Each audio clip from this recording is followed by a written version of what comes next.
Hey, welcome back everyone. Okay, so one of the things that you're going to try to do using Mantis is close the gap. That's what Mantis does. So if you're new to the idea of training with a system like this from the Kung Fu world, the thing you have to remember is that it is primarily a grappling art. If you guys don't already have a background in wrestling, Brazilian Jiu-Jitsu, or some type of ground fighting, you need to incorporate that into your arts. I was lucky because my teacher had already done this, and then of course I later discovered that this is entirely from the Praying Mantis system, that today we've all been continuing to improve upon that. It was just a template for what it is that we're all doing today. So in my opinion, Mantis is the best system ever devised because it allowed for the type of behavior that's continuing today, which is to move away from traditionalism. Praying Mantis style that I studied, 7 Stars Praying Mantis, was a synthesis of other arts. Important to remember. It's like 18 different arts that were fused into one back in the 1600s. Many of you maybe don't know this.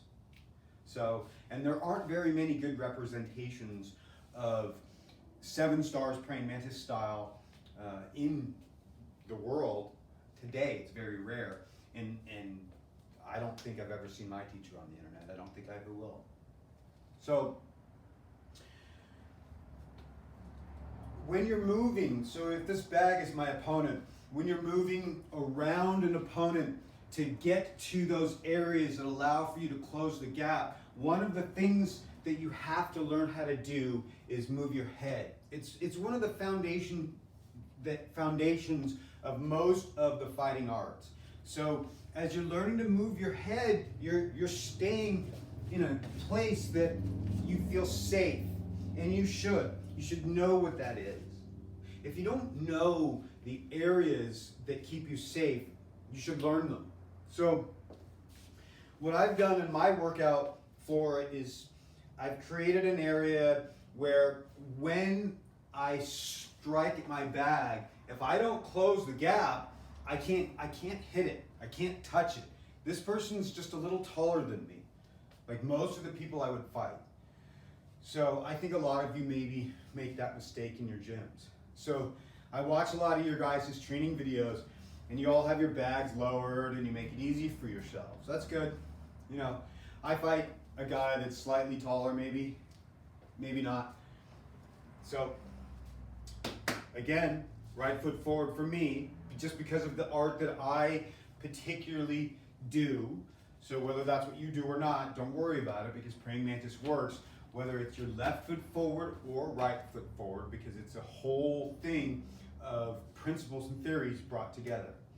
First, footwork, closing the gap. If I'm going to close the gap and I've moved my head, one of the things that Praying Mantis does, that you wish to do, is to lure your opponent. So whether you're a counter striker or whether you're gonna be the first one, remember, again, first is fastest. Your hooking ability depends on your sticking ability. So you have to be very accurate with your movements, and you have to be able to actually get them. So that's one of the first things that you learn how to do as a Mantis practitioner, is that very first seizing motion. So if you've looked at the other videos that I've done, where the very first Mantis principle, hook. It's the first thing you learn, okay? Hook. So you have to be able to hook very quickly. And you should be able to do it accurately. So if you're working with a training partner, you're trying to hook an area on the wrist. You can use a little bit of palm, if you wish, to seize. I've seen old masters do that. And Brendan Lai, he was a very strong old man. When he grabbed you, you knew it.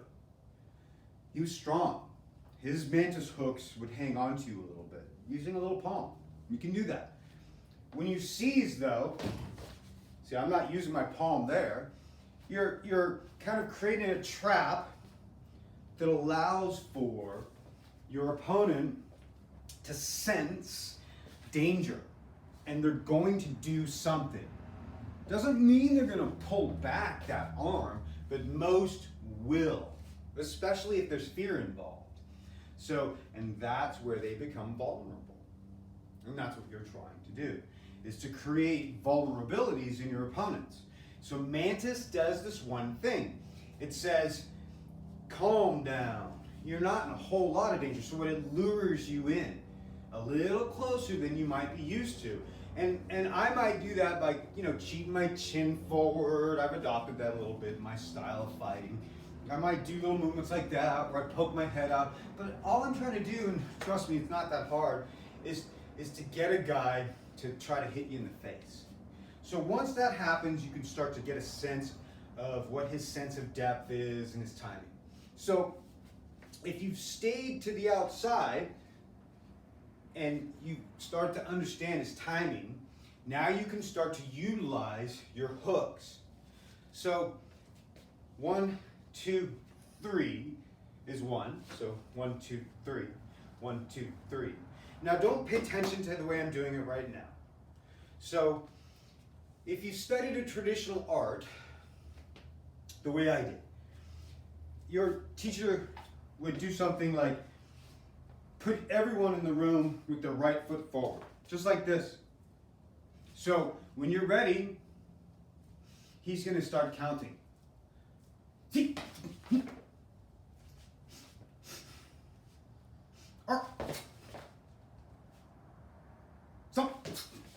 Now the biggest problem with that is that's where a lot of people stopped. So they would start traditional training, and today, if you look at a lot of the videos on the internet, a lot of the Chinese martial artists still do this for some reason. So they say, if a person attacks me and then their attacker comes up and goes like this, and even in Praying Mantis where the attack is ridiculous, but then they return and they're like they just have done something incredibly powerful. But what I just did there wasn't powerful. It was nothing. So if you see that on the internet, you're not going to be all that impressed with Praying Mantis. I wouldn't be. So, but what impressed me was its ability to move within the environment that I was seeking. So I wasn't trying to be good at traditional martial arts. Honestly, I wasn't. I was trying to be good at fighting in this world. I've been doing it my whole life. So on the soccer field, off the soccer field, it happened. I was just that kid. When you're using Mantis, then you should think of how your opponent is going to be standing in front of you and moving. Not how they did it in the gym. That's crazy. You can't duplicate on real situation standing there going, okay, I'm ready. He's going to throw that right hand. Oh, got him. That's never going to happen. It just doesn't happen. That's not what's going to happen. Maybe it does. Probably not, though. So if I have my right hand forward, I can't stand there waiting for him. He's gonna destroy me if I'm still. So I have to be moving my head. I have to be circling my opponent one way or the other, because he's going to be using ring generalship in order to drive me to a place where he has the advantage. And if he's not doing his job. So you're going to put yourself in the advantage first by utilizing not only a complicated psychology, but then you're going to be able to close the gap very quickly. And then you're going to be able to get out very quickly. And those of you that have really good long range attacks with your kicking arts right now, you're going to love Mantis. Because once you have the speed of hands and the grappling ability inside to match the speed of your feet, man, you have got something. So that's where the hooking happens. So I move one way or the other. Now, since again, most individuals are coming at me with their left foot forward, I've always had to deal with that. And I was confused in the early days because all my teachers were doing these Dulu Sao motions to the inside and they could pull it off. But I never saw them pull it off in any real sparring unless they did it to the outside. So with my right foot forward, if I see somebody moving with their left hand, I'm going to move with a du sao on that other side and go back to the other side for a powerful punch, like a hook or something on the way out. So, but there are other principles. So, one of 1, 2, 3. See that grab right there? That grab, that eagle claw, is important because do, lu, sao, hook, grab, and pull in, or more importantly for our purposes, hook, grab, and attack, also can be hook and attack. Now this you've probably seen a bunch, so in the movies you see that motion a lot. But look, if you're moving and your opponent expects you to punch here, if you move and they flinch, one of the nicest things on planet Earth that they've done for you is allowed for you to put your hand out. Because remember, as you move and they flinch, getting ready to absorb the jab, they're expecting a jab to come from this quadrant. But if you put this hand out as if it's the jab and strike from this quadrant, remember what they've done is they've gone like this. So you can see where, as we're moving, if I move like this, it brings an angle in that wasn't here. Here the angle exists, here it doesn't. So I'm moving and circling, I hit my opponent's hand, and that hits the bridge of his nose, or the eyes. That's it. Cheekbone, bridge of the nose, eye. That's really it. Ear, not as much. Back of the head. Man, I tell you what, George Dillon would be proud, right? Whang! Oh, down he goes. Probably not gonna happen. That's the problem. So think eyes. Always think eyes. Bridge of the nose. But that's it. Okay? If you get lucky and knock his front tooth out, that's bragging rights. But think eyes. Okay, face, center point. You're trying to get him to flinch. You're not trying to get him to knock out. Okay? You're trying to get him to flinch. 1, 2. Back out. 1, 2. Back out. Okay? So, look at these two things together now. Whoa. 1 and 2, and back out. So you have the first one, 1, 2, 3, followed by the second one. Okay? Hook, grab, punch, okay? And then grab and punch. You're learning a chain style. Chain styles are combinations. So you're moving, jab, jab, uppercut, hook, combo. Okay? Combo. You're always looking for combos. Well, here's one. If you can do lu sao, 1. Then bong. See that? 1, 2 becomes 1, 2.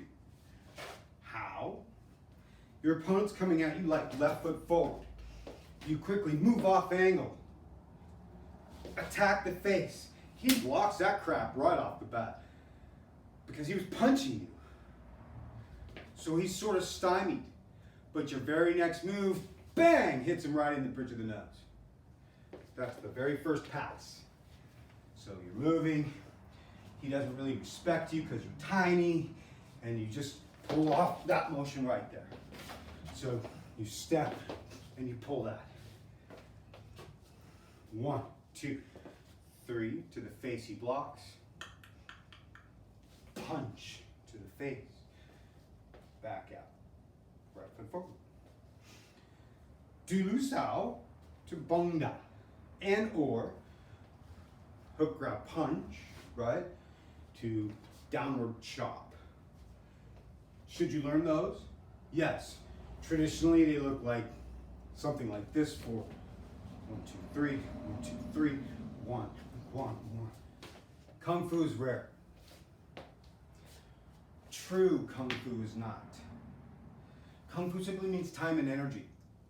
Most of you guys who do MMA do Kung Fu. Most of you guys who do karate do Kung Fu. The problem is that most of you guys who do Kung Fu don't do Kung Fu. And then most of you guys who do martial arts don't fight and don't learn how to use weapons correctly because you're intrigued with the way that they spin. That's so awesome, watching how they spin. But there's some reality to them.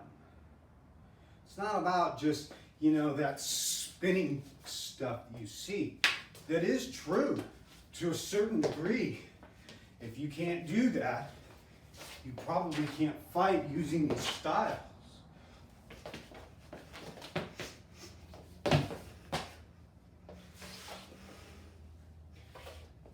So check it. Tack's coming here. See that right there? That's going to get backed up by this. And what happens next? That. Watch how I do it on the back.